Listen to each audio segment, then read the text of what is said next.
ఏంటంటే ప్రజలంతా కూడా ఇంతకాలం సరే ఒక 1 year పాటు రేవంత్ రెడ్డికి టైం ఇవ్వడానికి ఇప్పుడే ఎందుకు విమర్శించాలని చెప్పి ఆయన రాలేదు అని అర్థం చేసుకున్నారు. మేము కూడా అన్నాం, విశ్లేషణ కూడా చేసినాం. ఒక 1 year అయిన తర్వాత ఆయన బయటకు వస్తాడు అని చెప్పి. సో ఇప్పుడు ఆయన మీద చాలా పదునైన విమర్శలు వస్తున్నాయి. బండి సంజయ్ గారు ఇవాళనే పేపర్లో చదివాను నేను. ఆయన ఏమన్నాడు, ఫామ్ హౌస్లో పడుకునే ప్రతిపక్ష నాయకునికి ఆ హోదా ఎందుకు అన్నాడు. అంటే ఈ విషయంలో ఎవరు ఎన్కౌంటర్ చేయగలుగుతారు? నువ్వు రాదలుచుకున్నప్పుడు నీకు ఆ హోదా అవసరం లేదు. ఒకవేళ ఆ హోదా నువ్వు పెట్టుకోవాలనుకుంటే ఇప్పటికైనా బయటికి రావాలి. సరే, ఆయన ఏదో April 27 నాడు వార్షికోత్సవం ఉంటుంది కాబట్టి తెలంగాణ రాష్ట్ర సమితి ప్లీనరీ లాగా చేస్తా అంటే ఆ విషయంలో కూడా భారత రాష్ట్ర సమితి ఆవిర్భావ దినం అది కాదు. మరి తెలంగాణ రాష్ట్ర సమితి ఆవిర్భావ దినాన్ని చేస్తారా, భారత రాష్ట్ర సమితి ఆవిర్భావ దినాన్ని చేస్తారా? వాళ్ళే ఆలోచించుకోవాలి. పేరు మారుస్తారా, పేరు మళ్ళీ మారుస్తారా? ఆ విషయంలో క్లారిటీ ఇవ్వాలి. ఒకవేళ April 27 నాడే వారు ఆవిర్భావ సభ చేసి దానిలో కేసీఆర్తో ప్రసంగం పెట్టిస్తారా? అట్లా పెట్టించినట్టయితే మళ్ళీ తెలంగాణ రాష్ట్ర సమితినే రివైవ్ చేస్తారని చెప్పి ఒక మెసేజ్ ఇచ్చినట్టు కూడా ఉంటుంది. బట్ అప్పటిదాకా ఓపికతో ఫామ్ హౌస్లో ఉండాలని నేనైతే అనుకోవడం లేదు. ఆయన ఎంత తొందరగా వీలైతే అంత తొందరగా బయటికి రావాలి.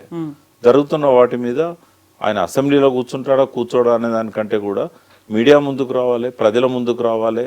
ప్రజల సమస్యలను అధ్యయనం చేయడానికి ఆయన యాత్రలు చేయాలి, ప్రజలను కలవడానికి యాత్రలు చేయాలి. ఆయన చేసిన తప్పులను కూడా ప్రజల ముందు ఒప్పుకోవాలి. నేను క్షమాపణ చెప్పమని అడగా, ఎందుకంటే ఇది టవరింగ్ పర్సనాలిటీ, తెలంగాణ ఇచ్చిన ఒక అందరికీ ఆరాధ్యుడైన వ్యక్తి. ఆయన స్థాయిని ఏమాత్రం తగ్గియొద్దు. బట్ ఆయన ఏమన్నా పొరపాట్లు చేసినట్టయితే ప్రజల ముందుకు వచ్చి ప్రజలు చేసిన తప్పును ఆయన చెప్పాడు. ప్రజలు తప్పు చేశారు, నన్ను ఓడించారు. మరి నువ్వు చేసిన తప్పులు కూడా ప్రజలకు చెప్పాలి కదా. ఇప్పటికి కూడా కాళేశ్వరం మీద, విద్యుత్ కమిషన్ చేసే ఎంక్వైరీల మీద ప్రజలకు క్లారిటీ ఇవ్వాల్సింది ఆయనే. మొన్న అసెంబ్లీలో ధరణి మీద అనేక రకాల వ్యాఖ్యానాలు చేశారు రేవంత్ రెడ్డి గారు. ఎవరైనా సమాధానం చెప్పారు? ప్రజలు నమ్ముతారు కదా. ఒకవేళ మీరు కౌంటర్ చేయకపోతే ఎవరు సమాధానం చెప్పాలి? అది హరీష్ రావు గారు, కేటీఆర్ గారు కాదు చెప్పాల్సింది. ఆనాడు రెవెన్యూ మంత్రిగా ఉన్న ముఖ్యమంత్రి గారు చెప్పాలి. మొదటి టర్మ్లో ఆయన లేడు రెవెన్యూ మంత్రిగా, రెండో టర్మ్లో రెవెన్యూ మంత్రి ఆయనే కదా, సాగునీటి శాఖ మంత్రి ఆయనే కదా. మరి అది చెప్పాలి కదా. మరి అది మీడియా సమావేశంలో పెట్టాలి, లేదా తన ఓన్ ఛానల్తో ఒక వీడియో రికార్డ్ చేయించైనా రిలీజ్ చేయాలి. నేనేం చేయను అంటే కొంతకాలం తర్వాత నేను ప్రజలు మర్చిపోతారు. తెలంగాణ సాధకునిగా నేను గుర్తుపెట్టుకుంటారు, కానీ యాక్టివ్ పాలిటిక్స్లో నువ్వు లేకపోతే కనుమరుగైపోతావు కదా. పార్టీ క్యాడర్లో కూడా ఉంది అది. చాలామంది అంటే ఇదివరకు నేను సన్నిహితుని ఉన్నాను కాబట్టి చెప్పుకుంటారు, మీరన్నా చెప్పొచ్చు కదా అని.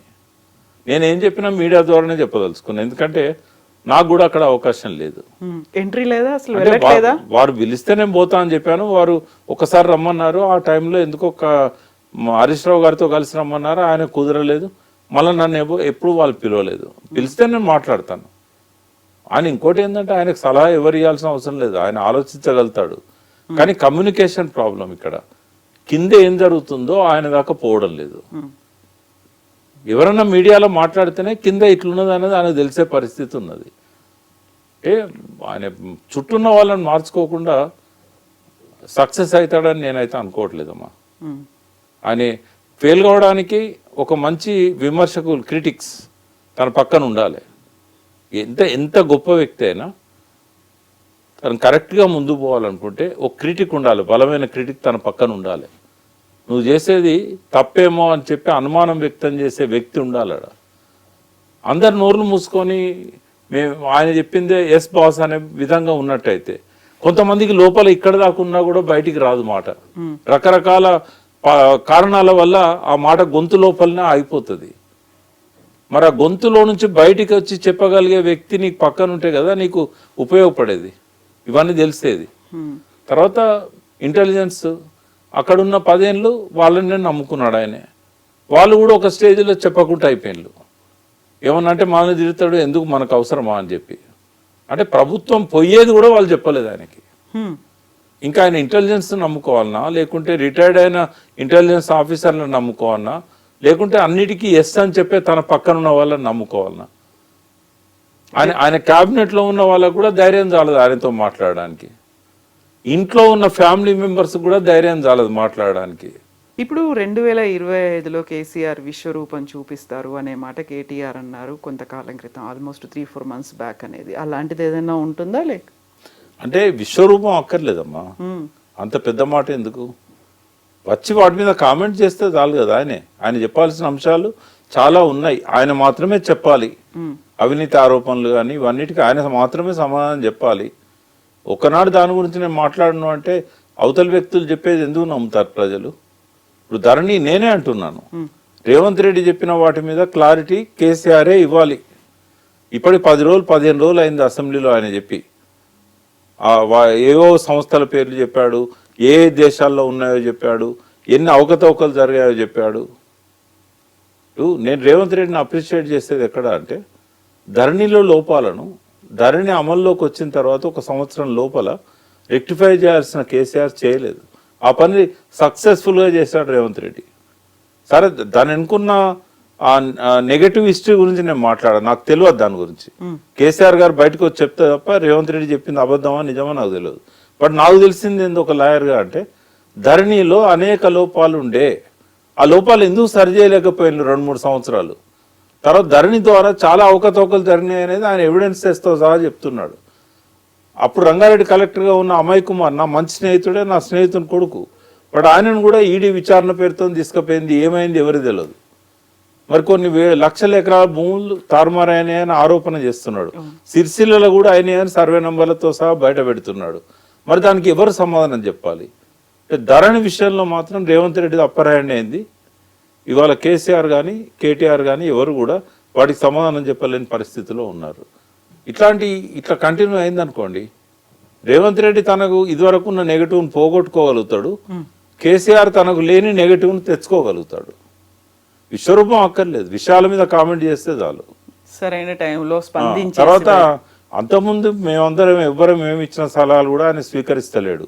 ఉద్యమకాలం పిలుచుకోమని చెప్పాం, మళ్ళీ 2001లో ఉన్న వాళ్ళతోని తను పిలిపించుకొని వాళ్ళ భోజనం పెట్టి కాసేపు మాట్లాడి, మిమ్మల్ని నేను పట్టించుకోలేకపోయినా ఏ కారణాలు చెప్పాలి, రీయూనియన్.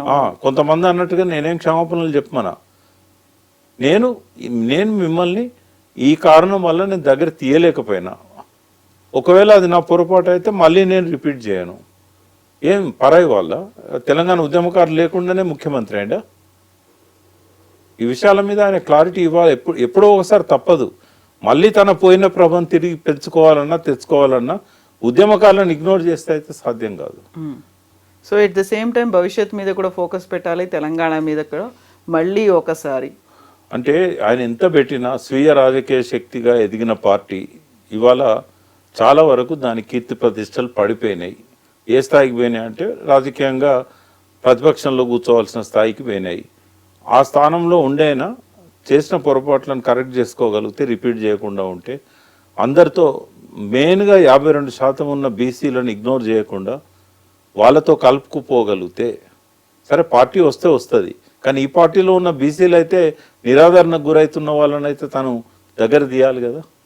అది చేయకుండా టీఆర్ఎస్కు మళ్ళీ పోయిన ప్రతిష్ట రావాలంటే అది జస్ట్ ఇంపాసిబుల్. వీళ్ళు ఎంత హరీష్ రావు గారు కానీ, కేటీఆర్ గారు కానీ, కవిత గారు కానీ, ఆ పార్టీ నాయకులుగా వాళ్ళు ఎన్ని రకాల ప్రయత్నాలు చేసినా బీసీలలో ఉన్న అసంతృప్తి జ్వాలలను ఆర్పడం అనేది వాళ్ళకి సాధ్యం కాదు. అలా ఎవరో ఒక ఇండివిజువల్ గా కాకుండా పార్టీ పరంగా ఒక డెసిషన్ తీసుకోవాలి, అధ్యక్షుడిగా ఒక నిర్ణయాన్ని ప్రకటించాలి. ఇప్పుడు 2 పార్టీలు గుర్తించాయి కదా, ఆయన బీసీని ముఖ్యమంత్రి చేస్తా అని. ఇప్పుడు రాజేందర్ను ఆ పార్టీ అధ్యక్షుడిగా చేయాలనే ఆలోచనలో వాళ్ళు ఉన్నారు. బీసీలు అంతా ఎక్కువ భాగం వాళ్ళతో ఉన్నారు అనేది వాళ్ళ ఫీలింగ్. అది లేదు, మేము కూడా బీసీల పక్షమే అని చెప్పి కులగణనకి వాళ్ళ ఏకసభ్య అది డెడికేటెడ్ కమిషన్ వేసి ఇంటింటికి సర్వే చేయించి ఆ సర్వే అనాలిసిస్ ఇప్పుడు నడుస్తూ ఉన్నది. అందులో రేవంత్ రెడ్డి ముందున్నాడు, బీజేపీ చేయని పని నేను చేస్తున్నాను అని. అయితే ప్రజలు మెయిన్గా బీసీలు ఇద్దరిని నమ్మడం లేదు. టీఆర్ఎస్ మీదనో ఇంతకుముందే నమ్మకం పోయింది. ఎందుకు అంటే దాదాపు 7-8 లక్షల అప్లికేషన్స్ వస్తే ఎవరికి లోన్లు ఇవ్వలేదు. స్కాలర్షిప్స్ కూడా, ఓవర్సీస్ స్కాలర్షిప్స్ కూడా అంతంత మాత్రం ఇచ్చారు. బీసీలను వాళ్ళకి ఇస్తానని ప్రామిస్ చేసిన ఎన్నికల ప్రణాళికలో పెట్టిన బడ్జెట్ను కూడా ఏటా 5,000 కోట్లు ఇస్తామన్నారు. అంటే దాదాపు 50,000 కోట్లు బీసీలకు పెట్టాల్సి ఉండే, ఏది జరగలేదు. మరి మళ్ళీ వస్తే మాత్రం చేస్తారు అని గ్యారెంటీ ఏంది? కాబట్టి ఇటువంటి సమయంలోనే వాక్యూమ్ ఉంది కాబట్టి ఈ మూడు రాజకీయ పార్టీలను కూడా బీసీలు నమ్మడం లేదు. నేను వాళ్ళ ప్రతినిధిగా చెప్తున్నాను. సో ఆ వాక్యూమ్ ఉంది, దాన్ని ఫిల్ చేయడానికే మనమే ఒక పార్టీగా ఎదుగుదాము. ఇక ఆపలేరమ్మ ఎవరు, ఎందుకంటే ఈ మూడు ఫెయిల్ అయినాయి. ఈ మూడు ఫెయిల్ అయిన తర్వాత, ఎందుకంటే బండి సంజయ్ నుంచి కిషన్ రెడ్డి గారిని ఎప్పుడైతే పార్టీ అధ్యక్షులు చేశారో బీసీలో నమ్మకం పోయింది. అందులో పోయిన వాళ్ళు కూడా బయటకు వచ్చారు చాలా మంది. రాజేందర్ను ఇప్పటికే అధ్యక్షునిగా ప్రకటిస్తలేరు. కాబట్టి వాళ్ళు రాజేందర్ను రేపు బీసీ తరఫున ముఖ్యమంత్రి చేస్తారా లేదా అనే విషయంలో కూడా చాలా డౌట్స్ ఆ పార్టీలో ఉన్న బీసీలలో ఉన్నాయి. కాంగ్రెస్లో కూడా అదే పరిస్థితి ఉన్నది. ఈయన కులగణన చేపట్టినా ఎన్ని మాటలు మాట్లాడినా బీసీలకు ఇప్పుడేమీ ఆయన చేస్తున్నది ఏం లేదు. ఇప్పుడు ఎక్కువగా రైతు బంధు తీసుకునేది బీసీలే. మరి వాళ్ళకేమీ వచ్చే పరిస్థితి కనబడతలేదు. ఏదో ఒక సాగు చెప్పి రుణమాఫీలో 48,000 కోట్లు అంచనా వేసి 18,000 కోట్లు ఇచ్చాడు. ఇప్పుడు కూడా అనేక రకాల ఆంక్షలను విధించబోతున్నారు రైతు భరోసాల. కాబట్టి ఈ రెండు పార్టీలను బీసీలు పక్కకు పెడతారు. ఇదివరకే బీఆర్ఎస్ ను పక్కకు పెట్టారు. ఇంకా వాళ్ళకి మిగిలింది ఒక్కటే ఒక దారి, బీసీ పార్టీ పెట్టుకోవడం. కాబట్టి ఇప్పటికైనా వాళ్ళ పార్టీలలో ఉన్న బీసీలను కాపాడుకోవాలంటే, కొత్తగా వచ్చే బీసీ పార్టీలోకి రానియొద్దు అనుకుంటే వాళ్ళు ఆలోచించుకోవాల్సిన సమయం ఇది.